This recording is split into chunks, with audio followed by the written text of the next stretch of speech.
Shalom, giving all praises to Yahweh Ba'Shem, Shai Ba'Shem, Rakakwadash. Shalom to the 144,000, the rest of you elect out there. Shalom to you all. I'm going to entitle this video, the leader of the IUIC says you have to be 20 years or older to marry, which is complete and utter nonsense. I mean, I understand his point that you should be established as a man to take on a woman, going back to the ancient world. In this society, there's people that are up in their 30s and 40s that can't get a job.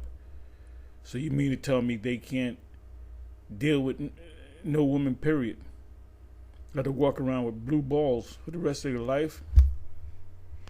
And I understand his point. I understand his reasoning. I understand if you got a kid that's 16 that wants to marry his high school sweetheart and she's 15 or whatever the case may be, I don't think that would be a good move because they're both young and you can change. You should wait, experience. Actually, they did studies where if you, the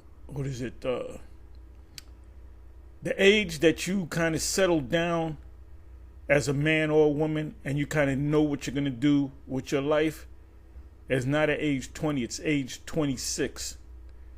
You can do the research yourself. Age 26, you kind of know what you're going to do with your life. 20, you're still, I don't know what I'm going to do. 21, 22, 19, 18. But then you have individuals that are, 20s that know what they're going to do. They go to the military and they make a career out of the military, or they go into a trade. Their father might be an electrician, and they're an apprentice under the father, and they know so much about, electrical work, I guess you can call it, that they're making good money. They could open up a business. So, but like they might at age 18, 19, they're learning. And he might not want to do it, but then they eventually will settle down. And at around about the age of 26, they settle. They say, "Yeah, I'm going to do this for the rest of my life. I'm going to be in the military for the rest of my life." You have boxers, people in the MMA. They start relatively young. A lot of these guys in boxing, top notch individuals, they box when they're kids. And, they're 16, they're men, 16, 17. Now, in the U.S., you can't turn pro until you're 18 years old. So a lot of these guys, like I'll give you an example, Devin Haney, I believe Javante Davis. Well, I know for a fact, I remember Devin Haney, when he turned pro, I believe he was 16. You have this prodigy, under Floyd Mayweather. He's got a funny name. Kermit, or somebody help me out. It's a funny name. You got to look at the name to remember it, or hear the name. It's like a funny name, Morit or something, whatever. And he looks kind of like, built like Javante Tank Davis. And he started, I believe he turned pro when he was 17. But some of them turned pro when they're 16, but they got to go to Mexico. So in those years of 16, 17, by the time you're 18, you might have had 10, 12 professional fights. And then you could have went to the Olympics or whatever the case may be. So what I'm saying in a roundabout way, people age differently. And it is good advice that maybe you should, 16, she's 15, you're 16, and y'all want to get married, you're going to get stale. But I know one of my old girls back in the day, cousin, which was a dude, he married a woman that looked like an Edomite, and they were in love with each other since they were in kindergarten. And that happens too, which they call it soulmates. When they're 5, 6 years old, they like each other and all that. Then they become high school sweethearts. Then they neither of them deal with anybody else, and then they grow old together. So, I can't imagine walking around after puberty for 8 years, walking around with blue balls. So, and I'm gonna give you some statistics. Statistics. That's a tongue twister for me. Statistics. Say that 5 times fast.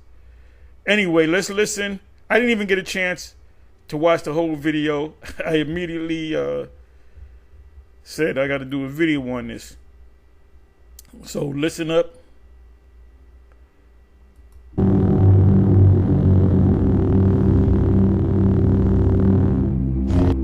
Money and influence, power corrupts. Like Ecclesiastes 7:7 says, a gift destroyeth the heart. Okay, he made a statement. He said, money, what did he say? Money and influence, power corrupts. He's got a lot of money, and he's corrupted. Now, I'm not saying he's corrupted with the money that he's buying all kind of stuff, but people tend to believe that, these are life lessons, by the way. People tend to believe that the more money you have, the more you're blessed by the Most High. And that doesn't apply on this side of the kingdom. In the kingdom, we're gonna be super rich, super rich, and not be corrupted. Now on this side, you can be corrupted. He might be in charge over millions of dollars, and he might not spend it like that. He might spend it in the truth, but he has a power position, and part of the thing that gives him power is money. Men, they don't need a big mansion. The men that get the big mansions and the pool in the back is for their women. That's for women. All men need is a damn box, like the studio and the 1-bedroom. As long as they got a TV, they don't put no pictures up. They're more focus driven than women.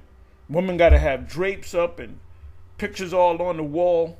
Not knocking, not saying that you're feminine if you got pictures all over the place. But women, they, what's the word? They're not as focused as men. Go to any man's house. They got a TV, a chair, and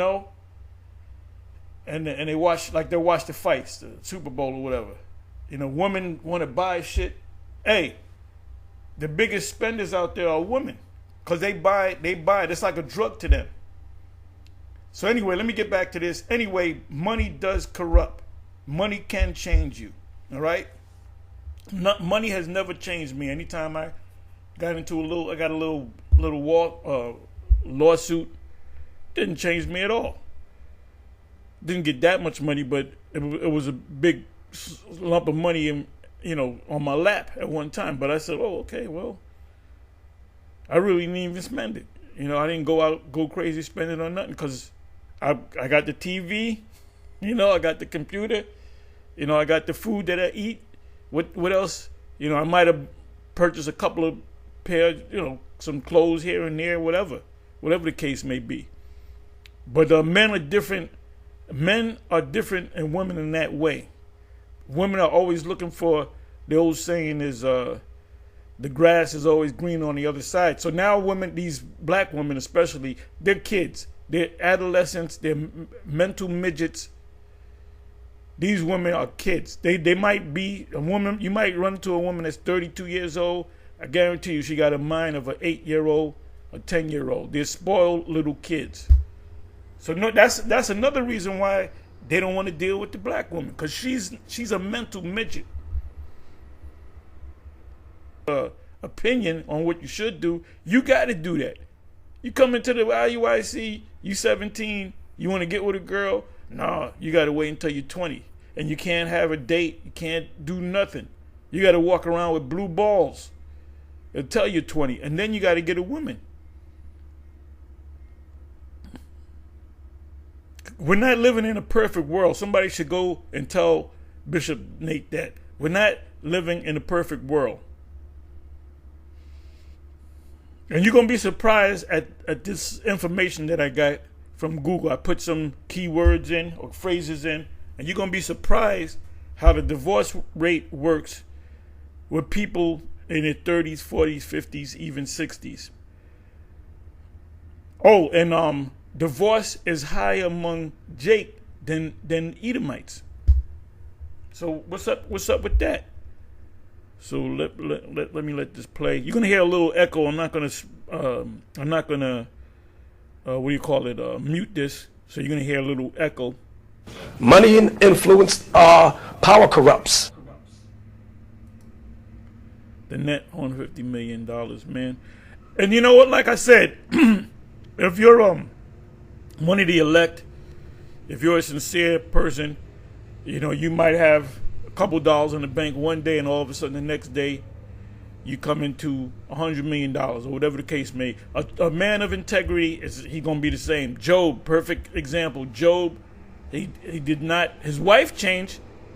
He said, who's this bitch? And not so many words. If you read it in the hood translation of the Bible, he said, who this bitch? We need to write a hood translation. You know, you got the KJV, NLT. We need the hood translation. HT. Anyway, he said you like one of the foolish women, meaning he was appalled and he was taken aback by the reaction of his wife. His wife said, fuck, in the hood translation, the HT. See, we got our own translation. We just got to put the book together. She said, F the Most High, and just let him kill you. Because I can't live like this. Hey, what did Job say? He said a lot of things. But basically, in not so many words, he said he came in the world naked and he's gonna leave naked. He said, I'm merely paraphrasing.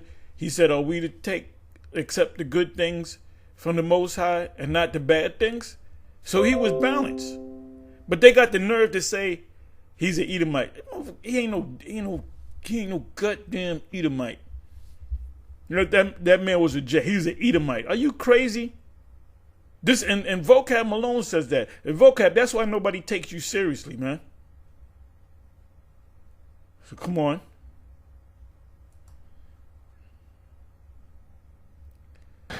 Atina is not mentally capable of dealing with a young woman. That's why I said earlier, there was no such thing as boyfriend, girlfriend. Okay? Just at the age of 20 and up is when you read the scriptures, our people got married. 20 and up.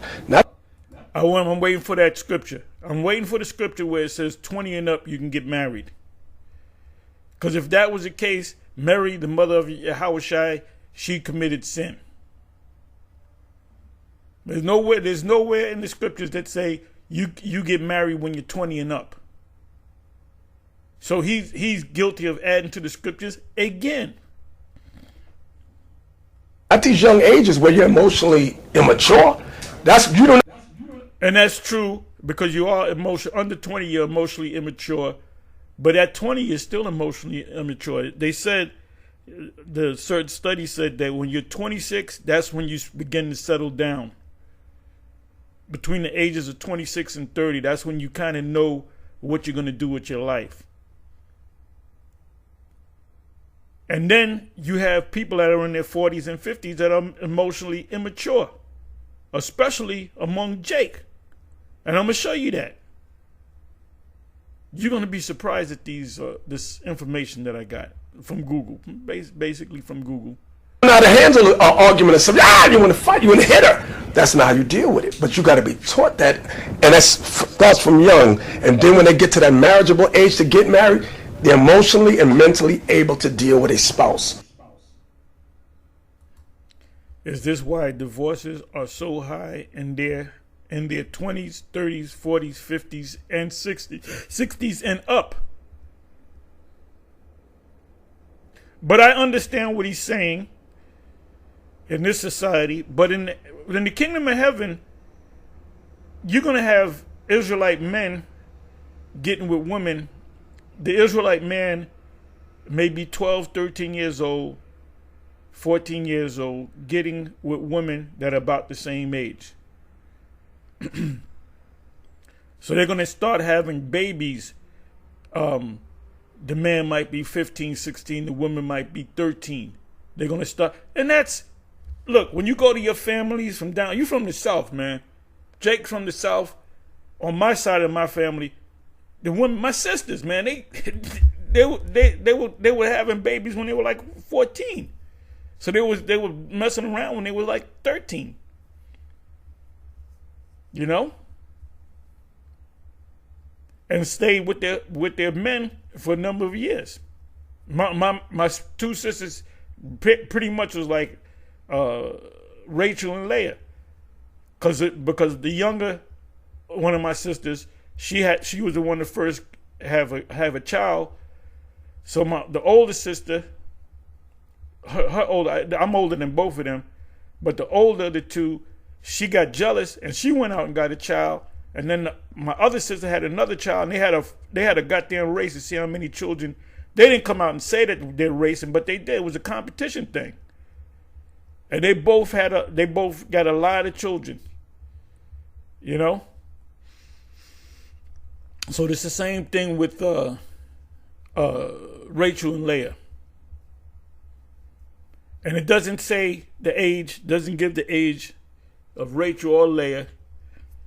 Now, when Jacob first, set eyes on Rachel, he loved Rachel. He said, I had to get with this woman. We don't know the age, but guess what? Ultimately, he got with this woman. Well, he worked 21 years altogether for Laban, but he worked 7 years for Leah, and then another 7 years for Rachel. And then he supplanted Laban. You go back and read the story. So we're talking about he was a servant to him for 21 years. Three Sabbath years, so you can understand. And he said the first 7 years he got into the bedchamber with Leah, and then he realized, because they had veils on them. When Isaac got with Rebecca, she had a veil on her, and it says she took the veil off. And that goes in your traditional marriages. The woman and wearing white should have a veil on her, and they'll say, "You now kiss the bride, should pull the veil back." Where do you think they got that from? They got that from the scriptures. These small hats, what they do is, and I know because I talked to them and they told me, I'm not making this up, so you can't say I'm anti-simp, just in case you want to. I used to deal with them every day, and I used to ask them questions. And I asked the woman, or the man, I said, why would a Jewish woman shave her hair and then put a wig on? And some of them don't know, they just do it. But the ones that do know, like the rabbis, they'll say they did it because it goes back to Isaac and Rebecca. Rebecca had a veil on. She took the veil off. So they're saying that a natural Jay's hair, woman, a so-called Jay, they shaved their south bald, which represents them taking the veil off, and then they put a wig over their head.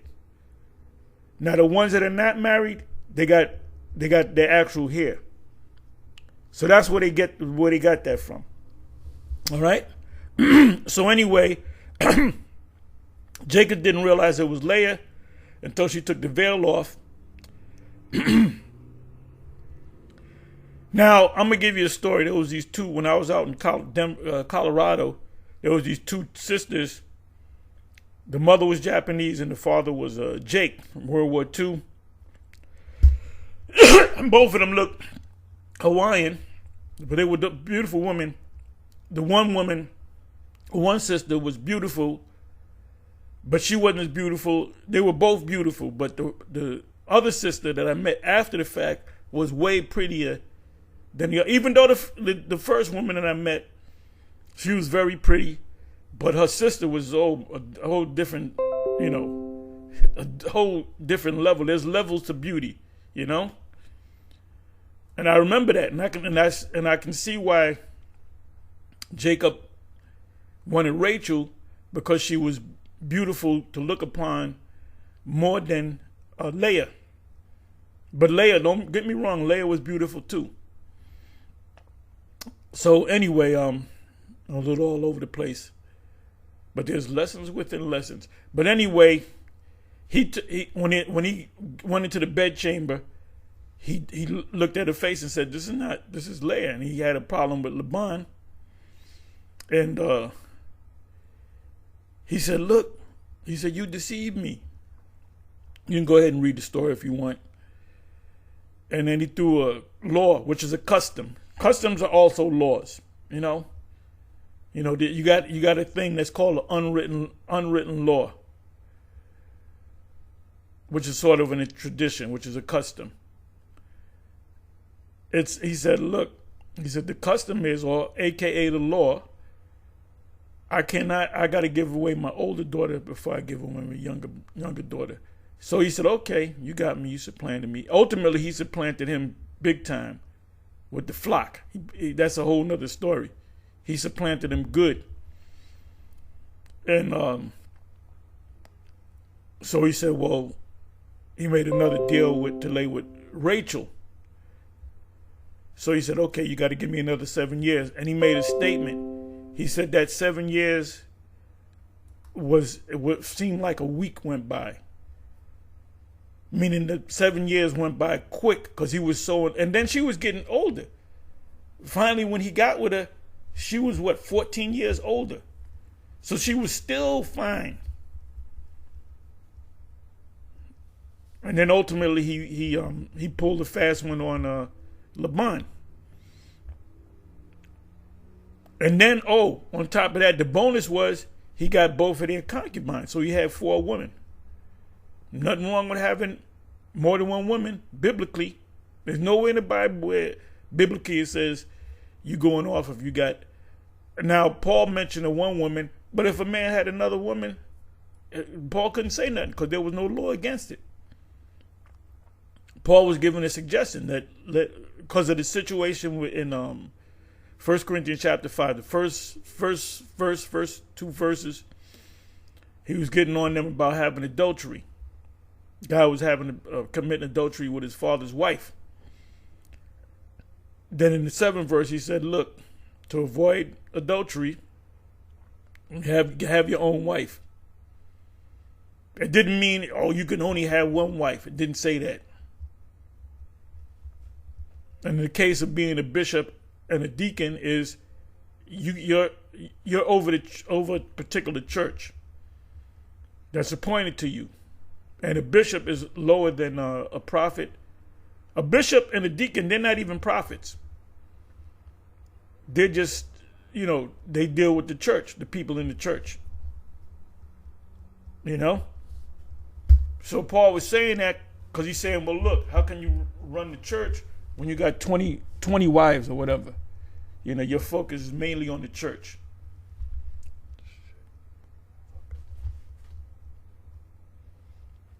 So anyway, let's move on. You understand that? How do we fix this situation? Again, watch this. I'm going to go to Ephesians. See, I keep going to scriptures, but I'm telling you, this is the answer. The Bible's always the answer for our people. When you go to the book of Ephesians, okay? Now it correlates with what I read earlier in Psalms, but watch this. Ephesians 4:24. 4:23, and be renewed in the spirit of your mind. It starts here. You have to be able to sit down and study, pray, apply God's laws. That's where the change comes. We tell the young women, part. The apply part, which is very important. Apply. And that takes time. Like many of our young men and women that come from a same-sex relationship or lifestyle, they should not be getting married right away. They need to wean themselves off of that for at least, my opinion, 5 years, okay, of studying, praying, applying. Abstain from all sexuality until your mind is converted to the word of God. Okay, good. Now, that sounds good on paper. That's a good speech, all right? they're saying stay away, don't have sex for 5 years. Now, you didn't have sex. Lesbian, homosexual, whatever. You didn't have, you know what sex is. So his advice is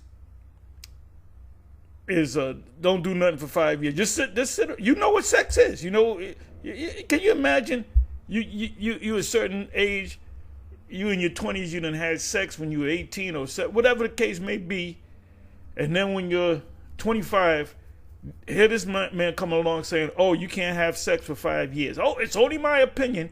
Yeah, but if you do it, they're going to look at you sideways and talk behind your back. Okay? So 5 years, you're going to walk around not having no sex. Period. For five fucking years. What is that? 3,065? I'm sorry, 3,000. Half of that is, you're talking about for about 1,500 days, you can't have sex? And you know what sex is? You done had sex? You might have had kids and all that? This is madness. This is not a perfect world. Now, in the kingdom, everything's going to be perfect. There's not going to be no divorcing in the kingdom. And then he thinks that his job is to just change the world. Let's bring the kingdom back. Israelite by Israelite. No, because one of my favorite precepts, I know it by heart, Amos 7:17. Your wife shall be a harlot in the city. That's a fulfillment of prophecy. Guaranteed. Any woman that you dealt with, guaranteed she was dealing with guys before you got with her. Unless she's like 11 or 12 years old, ain't nobody. And then they got with her anyway. Because either her brother got her cousin, her father, her uncle. That's big in the Jake community, man. You know that Uncle Rex. You let him to the cookouts, but everybody knows he was popping this little girl and that little girl in the family. Which if Uncle Rex, which means king, Uncle Rex, pop his nephew, his niece. I'm sorry, his nephew. They put him to death. His niece. Biblically, there's nothing wrong with that, but I wouldn't say do that. And can you imagine that? How the family would disown you, man. You married a cousin, or you married a niece or whatever. The family would disown you, because they don't understand that. But in the scriptures, you got the account of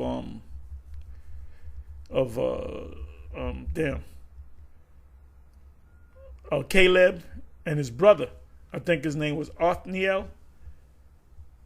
And I believe it was Caleb said, if whoever defeats the Midianites, whatever the case may be, help me out, y'all. I'm not going to look for it. You get my niece. So the brother said, man, I'm going to get her. I always wanted to get with her. And he came in there and he said, I brought the heads back to circumcise foreskins or whatever case may be. And he said, okay, yeah, here's my daughter, which is your niece. And there was nothing wrong with that, because there's no law in that. Where there's no law, there's no sin.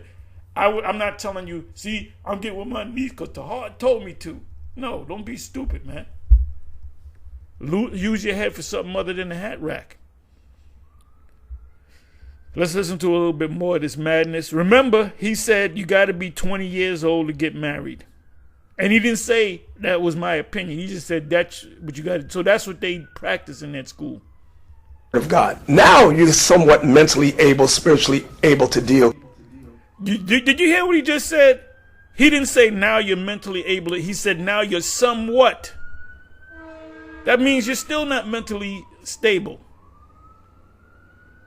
If you want to get technical, you begin to be mentally stable when you're about anywhere from 26 to 30 years old.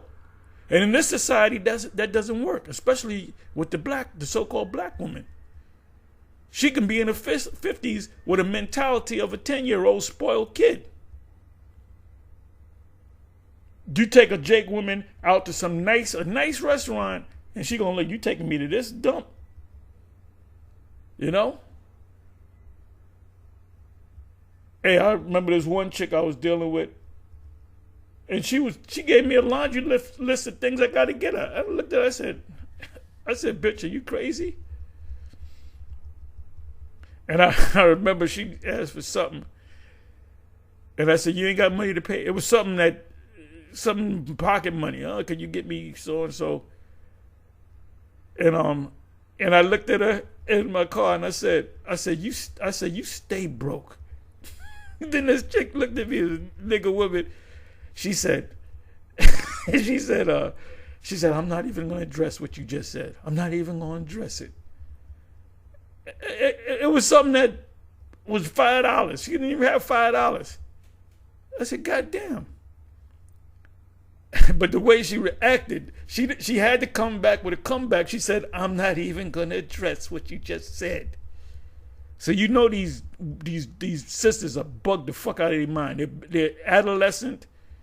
They're retarded. When I mean retarded, I mean slow, meaning they're 30, 35, but they got the mentality of maybe an 11-year-old girl. Oh, and their daughters are their best friends. How the fuck is your mother and your daughter? We're best friends. No, there ain't no fucking best friends. You know? You got the mother and the daughter going out there to clubs looking for men. What he should be saying is, first of all, this world is out of order. All of this beautiful, wonderful world, this utopian kingdom that you want is not here. This place got to be fucking destroyed. Revelation 21 from the first verse, New Jerusalem coming down, there will be a new heaven and a new earth. That's when all the laws are going to be applied. Apostle Paul said that in Colossians 2 verse 16, which is a shadow of things to come.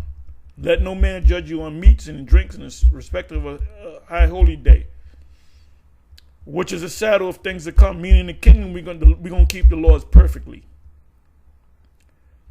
And in the meanwhile, if you want to be so lawful, the majority of them people in your school are marrying women that had other men, coming into this thing with children that had 3, 4, 5 men. So technically, you're committing adultery. You got to get them when they haven't been touched. And where you going to find that in America? A 20-year-old woman that haven't been touched. Let's listen to a little bit more. With the opposite sex, because you grew up in a lifestyle where you had a disdain for the opposite sex, and that takes time. How do you, because as a man of power, so you was an ABC person all your life, since you was 13 or whatever, and you come into the IUIC, and then his advice, he didn't say it was a law, but his advice is you can't deal with the woman of a person of the same sex. You got to deal with somebody of the opposite sex because you're coming back into this knowledge. So you see a girl come in. She's one of them ABC persons. She sees a brother in school and they like each other. And you can see that the chemistry's there. But don't let it come up to leadership, because they're going to say, well, look, you can't do nothing for 5 years. So you go into the classes, you go home alone, and you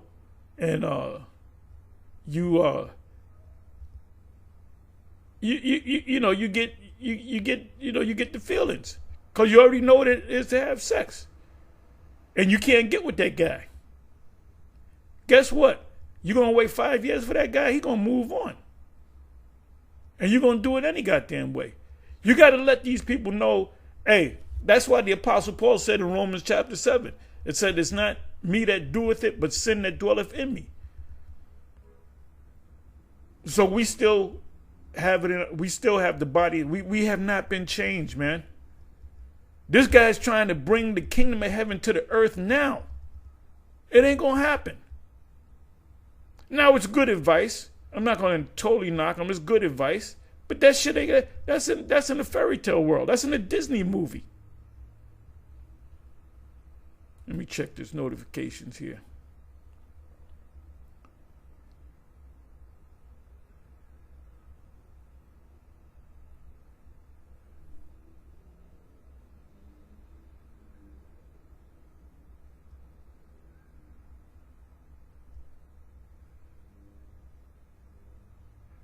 Okay, I gotta read.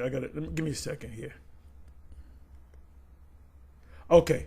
He's talking about what is his name? Black Low. I think his name is Islamic brother that became an Israelite. Okay, I gotta listen to some of his music. Anyway.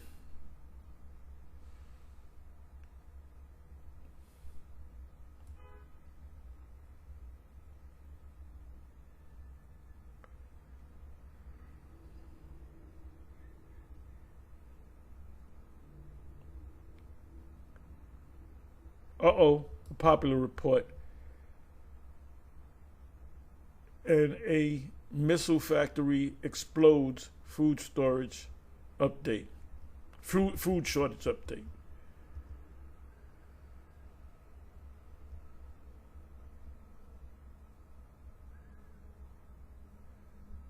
Okay, this is the brother that puts up the UFO chariot videos. Hey, let's listen to a little bit more. Please forgive me. How do you keep your ego in check, and how do you keep your sexual urges under control? Listen, I'd be a liar if I ever said them. You know, we all get them thoughts, but through studying, praying, and applying, keeping your moral compass pointed north, it's a constant fight. It's a consistent fight. What about keeping your pecker from going north? Women come around you. Hey, how you doing? They want to touchy-feel. They want to have counsel. And I always tell young men, never have a counsel one-on-one with a female. Have women in there, senior women of age, and older brothers. Why? Because I'll give an example. This years ago, a long time ago. So, Bishop, can I talk to you? What is it, sister? Is it okay if I use the shower head to masturbate myself? I'm like, whoa, why are you talking to me about this stuff? The bishop said, keep your compass pointed. No, I'm laughing out loud. I'm sure a lot goes on in them churches as Corinthians.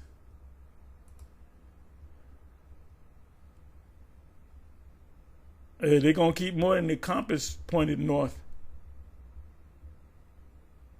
You're going to have a bunch of, what is it, what's the term, anal retentive people in your class. See this group is a family friendly Israelite group, which there's nothing wrong with that, because that's what you had in the church. But we here at Great Millstone are different. We're not family friendly. We're we're just dealing with the men. The flock of my pastor are men. And it's up to the men to deal with their wives and their families. So you have church with your wife and your family and your children. You teach them. To guarantee you, man, there's a lot of mess that goes on when you allow a woman in the mix. She gonna say, brother so-and-so is the father of my child. You know they want to take pictures with you. And then she put the baby on that brother. And when they took the test, it turned out he never had any sexual contact with her. Atina is not mentally capable of dealing with a young woman. That's why I said earlier, there was no such thing as boyfriend-girlfriend. Okay? Just at the age of 20 and up is when you read the scriptures, our people got married.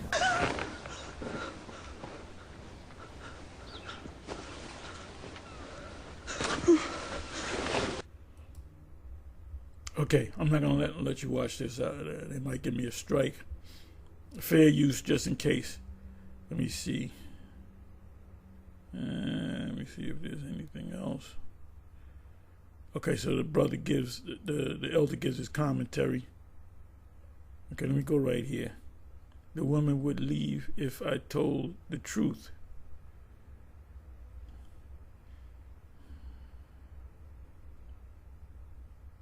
So you can watch the rest of this video. So anyway, let me give you this information. Oh no, this is not it. Wait a minute.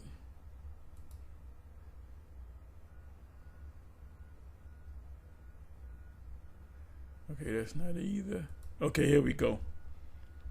The average age of divorce in America, the average age for a couple entering their first divorce is 30 years old. And 60% of divorces involve spouses between the ages of 25 and 39, rounded off to 40. Women, listen to this. Women are more likely to file for divorce than men. So the divorce rate is up because of women. You know, men are happy. They'll get with the women and, you know, working or whatever, they're happy. It's women that get it, well, I don't want to be with you no more. I want a divorce. It says women are more likely to file for divorce than men. I believe it's something like 80% or something like that, 90-something percent. The highest divorce rate is for African American women ages 50 to 59. So you wait until you listen to the great Bishop Nathaniel. He said, yeah, you should be at 20. And you, just to be on the safe side, you get married at 30. You're well established, you got a business, you got a good job, everything's cool. Here you go through the, you know, you with the chick for 30, 40, 50, for 30 years. Both of y'all are old, getting old. And she just gets up, I don't want to be with you no more. And this is among black women. The highest divorce rate is for African American women aged 50 to 59. So all that stuff about, oh, wait until you're 20 because you're not mentally prepared if you're 18 is all BS.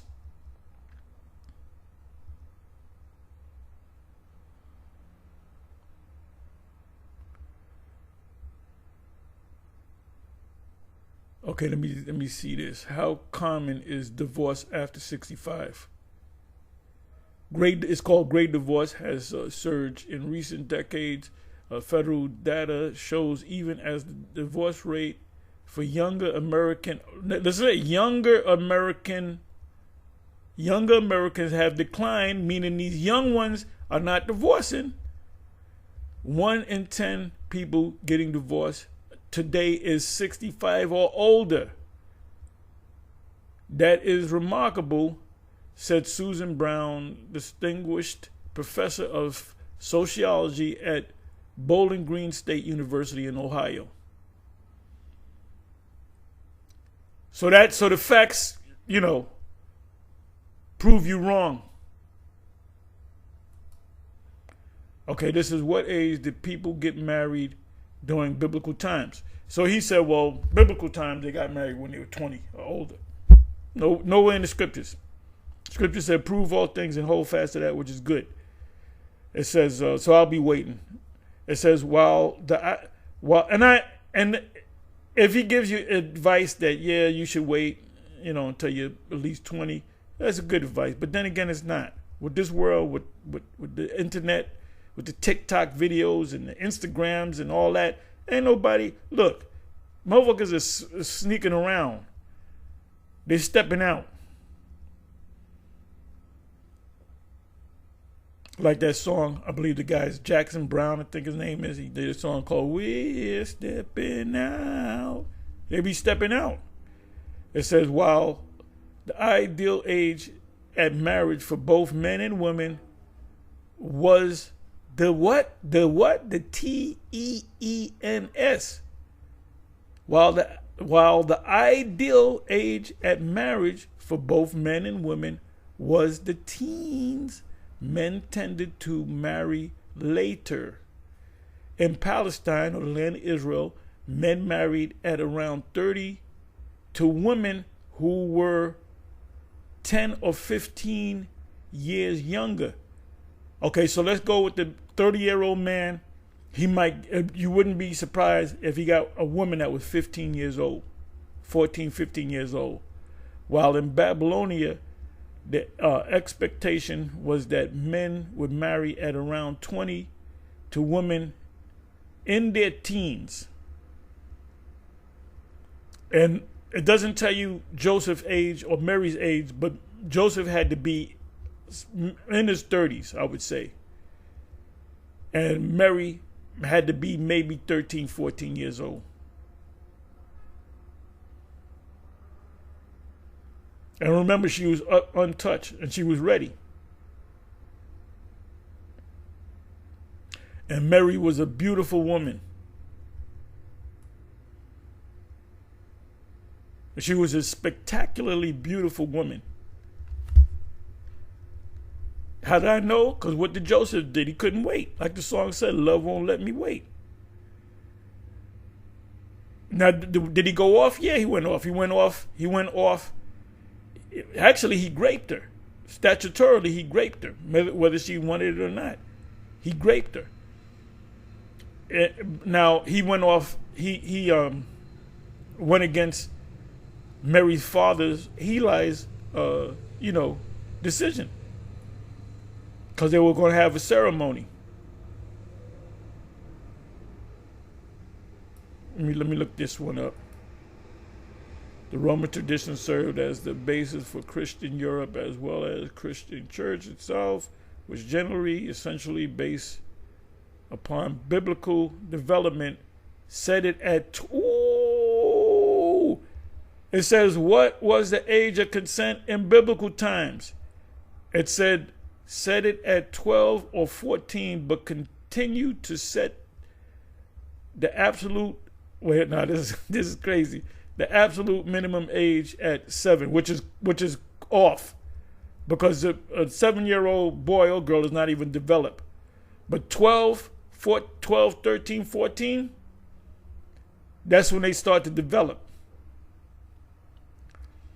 So in the ancient world, most women were maybe on average about 14 years old. And most men could have been double that age.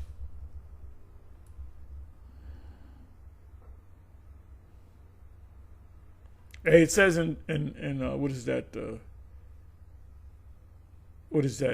Ezekiel 28, it says that this man is more wiser than Daniel. So they do studies. At what age did people marry in ancient times?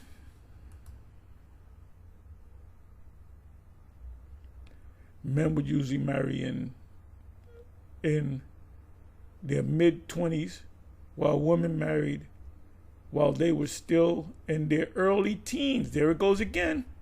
There it goes again. Who was the youngest person to get married in the Bible? Okay, so they're saying Rachel, but they don't give you the age, so that's not necessarily true. So anyway, this is what I did. Where the hell is it?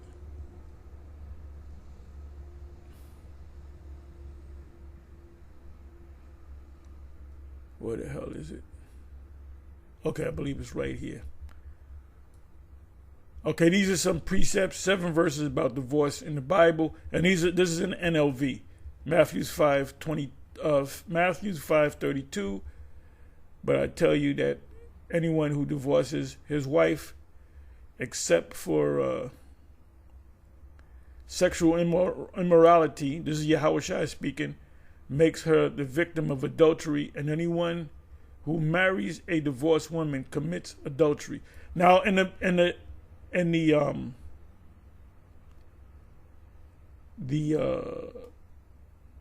KJV, it's a little bit different, and then people go off on this. Let me do this.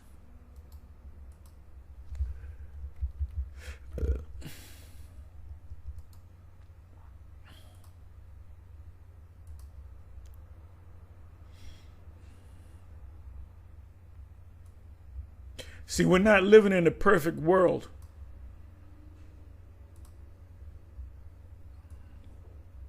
And women lie all the time. I only had one man, I only dealt with one man.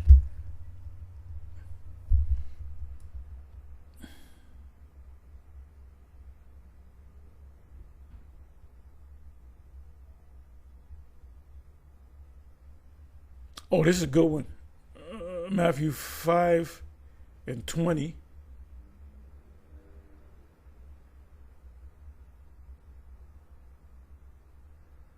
He's going into the law, right?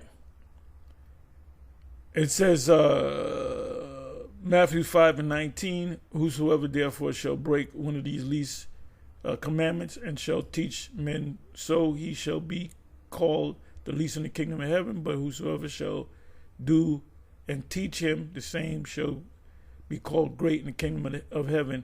For I say unto you that except you your righteousness, which is the laws, shall exceed, do more the righteousness of the scribes and the Pharisees, ye shall in no wise enter into the kingdom of heaven. So that means you got to keep them laws too. When you come into this, but you're going to go off because we're not perfect. Our bodies are going to be changed, and therefore we're going to keep the laws. That's the new covenant. The new covenant. We're in the middle. We're in one part of the new covenant when Yahushua gave, sacrificed himself. The fulfillment of the new covenant is. So can you say we're the new covenant? Yeah, we're in part of it. We're trying to keep the laws, so we're still between the old and the new covenant. In the kingdom of heaven, when the change comes, when the destruction comes and we change, that's when the new covenant fully applies. Because when we get them changed bodies, we ain't going to break no law. We're going to be perfect. Ye have heard that it was said, old time, to not kill. Let me go right to the point here. Where am I? Come all the way down here.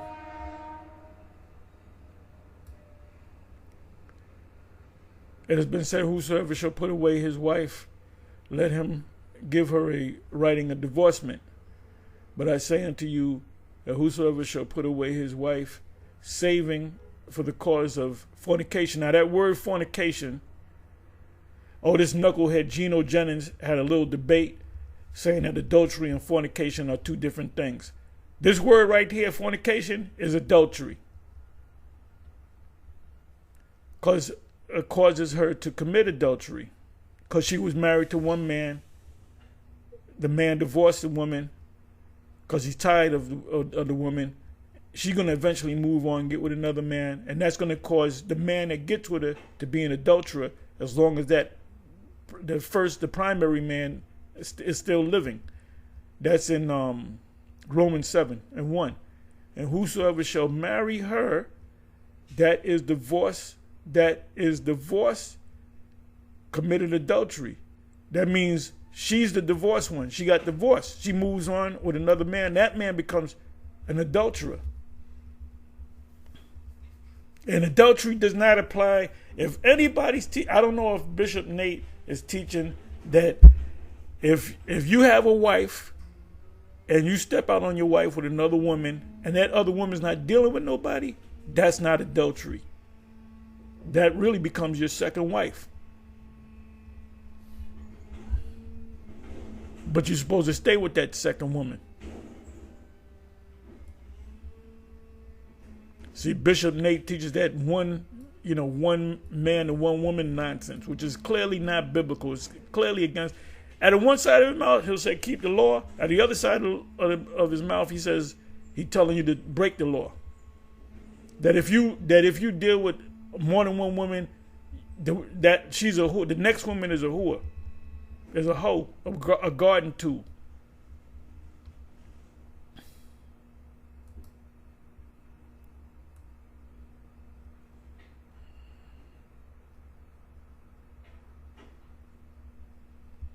Okay, this is 1 Peter 3:1. Wives, in the same way, submit yourselves to your own husbands. Now, it says women more so want to get divorced than men. It's mostly women that want to get You know what I'm gonna do? Let me do this. Let me do this.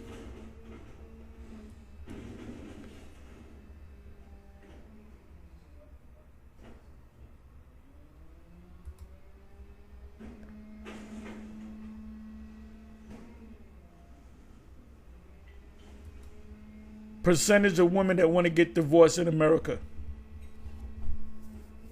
According to San Diego family law attorneys, wives are the ones who most often file for divorce at 66% on average. That figure has soared to nearly 75% in some years. Wait a minute, it was 66% and it soared to 75%. So out of 100 marriages, 75 women want a divorce over 25% of men that want a divorce. And if the man wants a divorce, I guarantee you it's for a good reason. I guarantee you it's for a good reason.